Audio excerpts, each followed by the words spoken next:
సంగారెడ్డి జిల్లా జోగిపేటలో ఆత్మహత్యల నివారణపై నర్సింగ్ కళాశాల విద్యార్థినుల అవగాహన ర్యాలీని నిర్వహించారు. మున్సిపల్ పరిధిలోని 100 పడకల ఆసుపత్రి నుంచి పట్టణంలోని ప్రధాన రహదారి వరకు ర్యాలీ చేపట్టారు.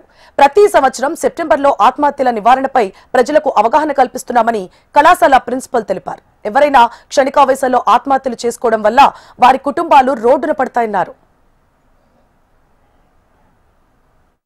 యాంటీ సూసైడల్ మంత్ అని ఎవ్రీ ఇయర్ సెప్టెంబర్లో మనం సెలబ్రేట్ చేసుకుంటాము. ఎందుకంటే పబ్లిక్లో అవేర్నెస్ తీసుకురావడానికి, అంటే ఆత్మహత్యలు చేసుకోవద్దు, దానివల్ల ఫ్యామిలీకి కానీ తల్లిదండ్రులు భార్య పిల్లలు అందరూ సఫర్ అవుతారు, దానివల్ల మీరు ఆత్మహత్యలు చేసుకోవద్దు అని చెప్పడం కోసం ఈ ర్యాలీని నిర్వహిస్తున్నాం మేము.